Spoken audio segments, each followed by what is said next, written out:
बिहार के सुपौल में पंडित त्रिलोकीनाथ मिश्र स्मृति पर्व सह वृद्धजन सम्मान समारोह का आयोजन किया गया, जिसमें देश और विदेश से विविध जन कार्यक्रम में शामिल हुए।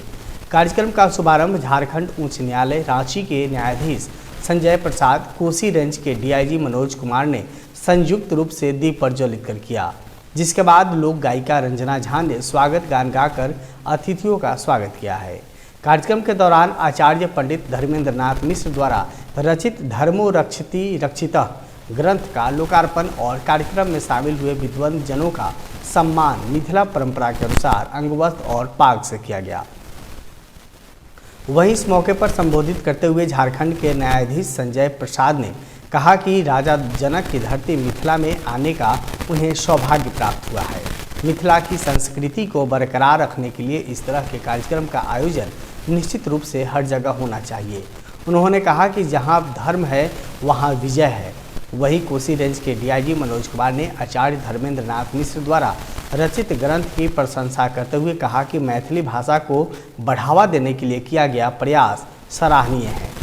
इस तरह के पुस्तक के अध्ययन से लोगों में अपनी लोक संस्कृति और मातृभाषा के प्रति प्रेम बढ़ेगा, वहीं लोगों को धार्मिक शिक्षा भी मिलेगी। कार्यक्रम को बिहार की ओर से पड़ोसी राष्ट्र नेपाल से पहुंचे कई विद्वजन ने भी संबोधित किया। इस मौके पर अलग अलग प्रांतों से आए लोग शामिल हुए। विद्वत जनों की तो यहाँ पूरी मंडली आज सजी हुई है। मैं सभी को स्वागत भी करता हूँ और प्रणाम भी करता हूँ। और हमारे सामने जो दिख रहे हैं आप लोग बहुत अच्छे दिख रहे हैं, बिल्कुल। जब मानव आप भी अच्छे दिख रहे हैं, धन्यवाद धन्यवाद। जब मानव अपने सुंदरतम रूप में रहता है, विद्वता के सुंदरतम रूप में रहता है, और ये आयोजन बहुत ही स्पेशल है। एक दूर दराज गांव में इस तरह का आयोजन की अपेक्षा सामान्यतः नहीं रहती है, लेकिन ये पंडित त्रिलोकीनाथ मिश्र जी की धरती है, तो ये कोई अचंभा का विषय नहीं। लेकिन रियली सबके माथे पर मिथिला टोपी और सजावट बहुत अच्छा है। इस सभा में उपस्थित सभी विद्वान को मैं यही कहना चाहूंगा कि सागर आज जैसे डागर में समा गई है। आप सभी विद्वान के आदर से सभी विश्व प्रसिद्ध और राष्ट्रीय स्तर के सम्मानित व्यक्ति हैं, विद्वान व्यक्ति हैं। ऐसा आयोजन बार बार होना चाहिए। मैं डीआईजी साहब से आग्रह करूंगा और क्षेत्र के अन्य जो अधिकारी हैं, मिथिला की संस्कृति को प्रचार करने का और सुन बनाए रखने के लिए जहाँ भी उनके माध्यम से सहायता इनको पहुंचाई जा सके, ध्यान का दस के कोच का ध्यान रखें।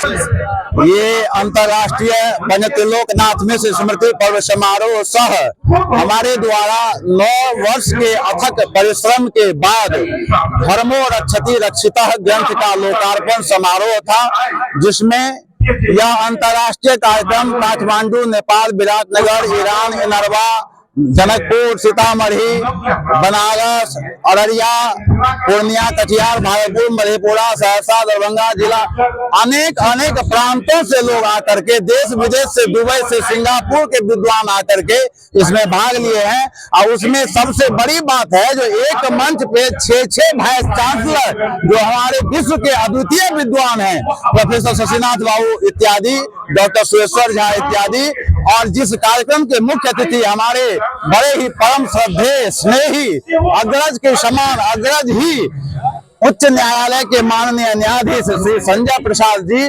और अति विशिष्ट अतिथि हमारे बड़े भाई कोसी क्षेत्र के डीआईजी मनोज कुमार साहब आकर के और भी इस कार्यक्रम को 4 चांद लगा दिए, और लग रहा था जैसे संपूर्ण समाज और समस्त इष्ट मित्र की उपस्थिति में यह कार्यक्रम अपनी दिव्यता को प्राप्त कर गया था। मोतिहारी के पिपराकोटी प्रखंड अंतर्गत बेलवतिया में एक किसान के खेत में धान फसल का क्रॉप कटिंग जिलाधिकारी सौरभ जोरवाल ने किया। किसान दुर्गा सिंह ने बताया कि खेती के दौरान डीएपी, यूरिया, जिंक और पोटास का सही मात्रा में उपयोग किया गया।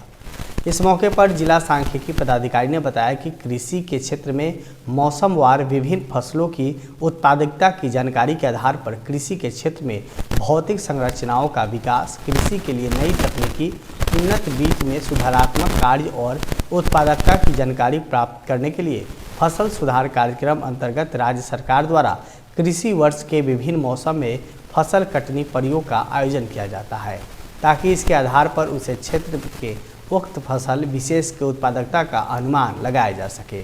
फसल कटनी परियों के दौरान जिला कृषि पदाधिकारी श्री मनीष कुमार सिंह, वरीय वैज्ञानिक सह प्रधान अरविंद कुमार सिंह, अनुमंडल कृषि पदाधिकारी प्रभात कुमार, जिला सांख्यिकी पदाधिकारी अवधेश कुमार श्रीवास्तव, प्रखंड कृषि पदाधिकारी सहित कई किसान मौके पर मौजूद थे।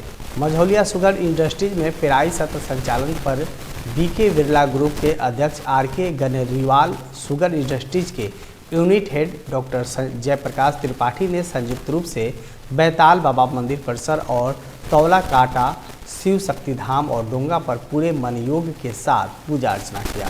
साथ ही सैकड़ों किसानों की उपस्थिति में मिल के डोंगा में गन्ना डालकर भगवान विश्वकर्मा के जयकारे के साथ नए सत्र का उद्घाटन किया गया। वहीं कोलकाता से आए हुए ग्रुप के अध्यक्ष आर.के. गनेरीवाल ने इस मौके पर कहा कि 62 लाख क्विंटल गन्ना की पेराई का लक्ष्य निर्धारित किया गया है। उन्होंने किसानों से गन्ना आपूर्ति में सहयोग करने का आह्वान किया है। उन्होंने कहा कि गन्ना मूल्य भुगतान में कोई समस्या नहीं होगी, नियम अनुसार किसानों के खाता में भुगतान भेजा जाएगा। शुगर इंडस्ट्रीज के unit head doctor JP. Tripathi ने किसानों से साफ सुथरा और गेनहा रहित गन्ना आपूर्ति करने की बात कही। उन्होंने कहा कि किसी भी प्रकार का समस्या हो तो सीधे गन्ना विभाग से संपर्क करें। कांटा पर गाड़ीवान संजय यादव और झगरू महतो को तिलक लगाकर और अंगवस्त्र प्रदान कर सम्मानित किया गया। पेराई सत्र शुरू होने से किसानों के चेहरे खिल गए। गन्ना लदी ट्रॉलियों की आवाजाही से मझौलिया एक बार फिर से गुलजार हो गया है। वो गन्ना की आपूर्ति साफ सुथरे करने की करते रहें और जितना गन्ना वो दे पाएंगे हम लोग पूरी पेराई नेक्स्ट टाइम से करेंगे और सबका पेमेंट जो लास्ट ईयर को डिले भी हुआ था, अभी हमारे साथ भारत की दोनों बड़ी बैंकें जुड़ी हुई है, ICICI बैंक और HDFC, तो हम लोग उनका पेमेंट एकदम टाइम पे होगा। किसानों से अपील है वो साफ ताज़ा गन्ना जो इंडेंट गया है उस तिथि के भीतर 72 घंटे के भीतर निर्धारित धारा पर गन्ने की आपूर्ति करें। साथ ही साथ ये गन्ने की बुआई का भी समय है, भरपूर मात्रा में वो गन्ने की बुआई करें, क्योंकि निश्चित रूप से गन्ना ही उनकी आर्थिक स्थिति को सुधार सकता है और चीनी मिल प्रतिबद्ध है किसान की हर समस्या को दूर करने में। जो भी चीज़ हो सकेगी हम उनका